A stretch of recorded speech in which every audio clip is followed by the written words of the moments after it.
and glamour of Bollywood, one of the world's largest film industries. With its mix of bright colours, exaggerated melodrama, and over-the-top dance routines, it's the ultimate form of escapism. Millions watch their idols on the big screen, but for those chasing their own Bollywood dream, the reality can be dark and sleazy. He started telling me, for an actress, you should be happy to have sex. Sleep with me, and if you want to do this part. This is one Bollywood story most are afraid to share. People don't listen to you if you're nobody. Two, if you're a celebrity and you talk a bit about it, it only becomes a headline. People are so scared because here, some people are regarded as gods.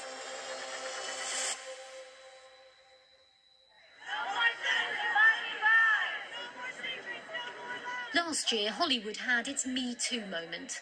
Actresses went public, alleging they were sexually harassed and assaulted by producer Harvey Weinstein. It was a moment of reckoning. Women and men came together to call out sexual abuse in America's film industry. But many wondered why here in India, Bollywood didn't follow suit. It's not because there isn't a problem. I've spoken to many in the industry who say that there's a huge issue when it comes to sexual harassment. Every year, thousands of budding actors and actresses head to Mumbai, India's film capital, for their shot at stardom. Often from small villages, they arrive with no contacts and little experience. A girl from outside is the easiest target because she doesn't have her family here, and most probably the family must not be supporting as well. So she's come against the wishes of her family, and she's alone and she's looking for work. She needs money. This 25-year-old aspiring actress told me about a time she met a Bollywood agent 6 years ago. She asked us to conceal her identity and change her voice because she's terrified of speaking out. This person bluntly told me that, you got to be prepared. You got to be very, very cool and chilled about these kind of things. And you know what? You got to be enjoying these things. And when I say these things, you know what I mean. You got to be very, very okay and comfortable, and it's better to enjoy, He touched me wherever he wanted. He put his hand all over inside my dress. Even when he started removing it, that is when I froze. I didn't know what was happening, and I was really, really young, and I was like too many thoughts in mind. And then I finally told him that, look, I am not good with this, and he stopped. And he said, you know what, if you really want to work in this industry, I don't think so you've got the right attitude. But she says it happened again, this time when she met a director. He said, I saw your pictures, I thought you have great assets, but I don't see that right now, so I want to see it. So can you please remove your clothes? And then he started telling me that for an actress, you should be happy to have sex, as and when possible. Embrace your sexuality, use it. This is your biggest weapon, you may say. He just came towards me and he said, come on, remove your clothes. I want to see your assets. And he started doing that. He started removing it. And it's too uncomfortable for me to speak further, but yeah.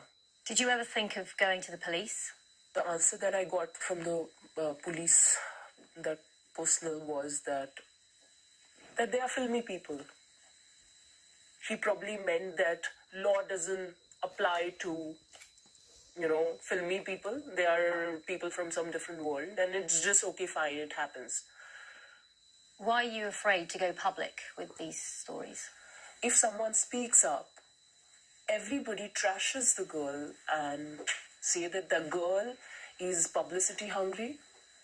She has no talent and probably has nothing to do, and probably she wants money.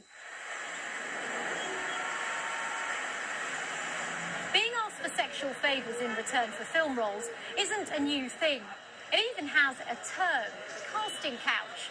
But it's the sort of thing which lurks in the background of the film industry. People concede that it happens, but no one wants to be the one to talk about it, let alone deal with it. Usha Jadhav's been in the film industry for a decade and won a national award for her role in the film Thug. Yeah, this is my National Film Award. She's one of the few actresses who's willing to go public about how she's faced the so-called casting couch. I think it's time now. We need to come out and talk about our own experiences because, yeah, I faced it. I'm still facing it. And if I can come out and talk about my experiences, maybe others will come too and talk about their experience. Usha may have won accolades for her work, but she still gets propositioned by directors and says one even threatened her when she refused. He just said bluntly, okay, see, I like you, you know that, but I need this sexual relation with you. And and I said no, that you are saying no, then I'm not going to cast you in my film. And on the top of that, he cursed me. She said, no, you're not going to get any good roles and nothing good will happen to you and this and that. And I was like, I don't think you have that much power. Most of Bollywood's big names have stayed silent on the issue of harassment, but Radhika Apte is one who is speaking out. A sought-after leading lady, she's also faced unwanted advances. This year, she scored her biggest hit in the blockbuster Padman alongside Akshay Kumar. The film was on the unconventional topic of access to sanitary products. Both on and off screen, Radhika is a champion for women's rights. I have started talking about it openly, but to be very honest with you, I do empathize with all those people who are very scared to talk about things. So many people are so scared because here, some people are regarded as gods. They're so powerful that people just don't think that my voice is going to matter, or people don't think that if I speak, probably my career is going to get ruined. In other countries, some of the countries, if you want to be an actor or you want to be a part of the film industry, there's a process. You study, you work towards it, and there's a lot to do with your talent and where you come from, what you've studied, and they pick you up from that school or, Here, it doesn't work like that.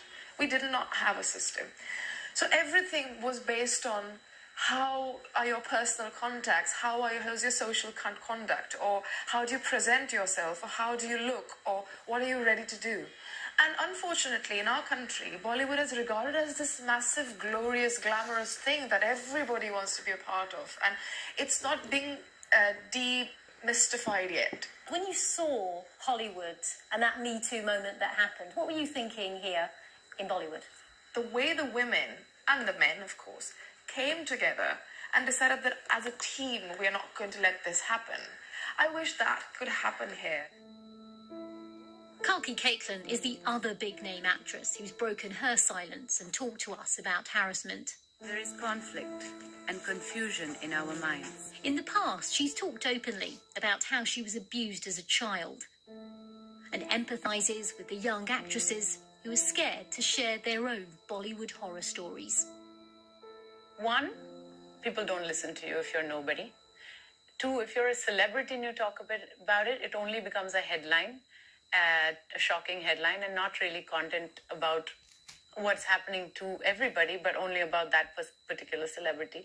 Plus, you're dealing with hundreds of people then throwing their opinions at you, and it can really shake a person emotionally. So it is a very difficult step to take. In Indian society, there are limitations. But for any real dialogue to happen, Kalki also believes that men need to get on board. Abuse of power. I think it's also about that, because women and men get sexually harassed. It's not only women.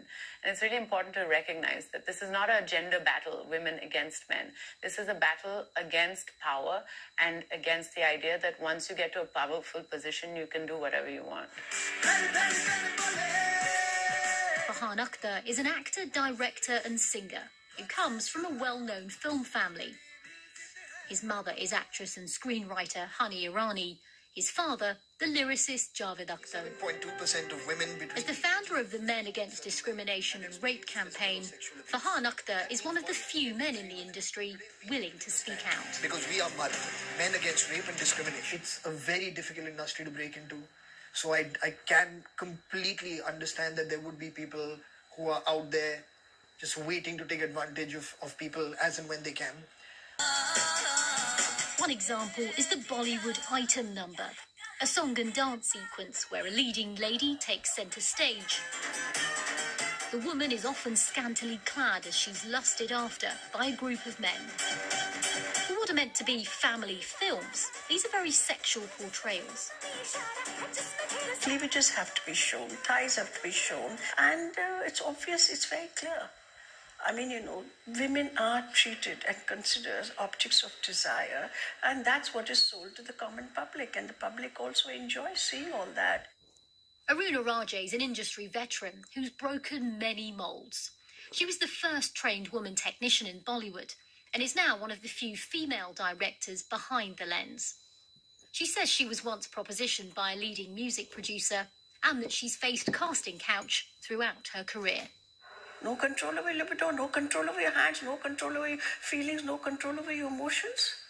I mean, you can propose to a girl. I mean, if it's consensual, sure, go ahead and do what you want. But, I mean, you can't just take advantage of women, girls.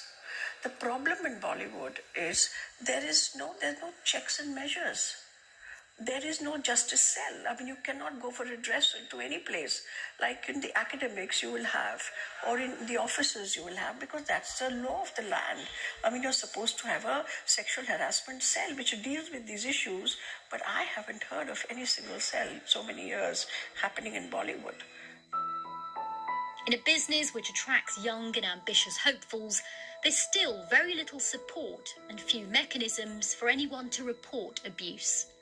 Until the most powerful in the industry come together and accept there's a problem, then Bollywood's unlikely to come up with a solution. The main groups representing Bollywood producers and directors didn't respond to our request for a comment on the issue. People are fascinated with Bollywood. And if you ask 10 people out of 10, I think 7 at least will say that, okay, they want to become a part of Bollywood, they want to work in Bollywood in some way or the other. Bollywood, everything has to look pretty and polished and shiny and blingy, and everything has to look beautiful and perfect, and there's so much stuff that goes behind each film, and so many, not just broken hearts, broken bodies, broken minds. I don't know all the stuff that goes on. Very unfortunate, but true. I thought that Bollywood is this dreamy place. I figured out that not always good one wins. It needs both genders to come into play. Both men and women need to be having a dialogue with each other, not against each other. That's really important. I think it's this very slow turn. It has to be very smart and slow turn, which comes through awareness, comes through participation.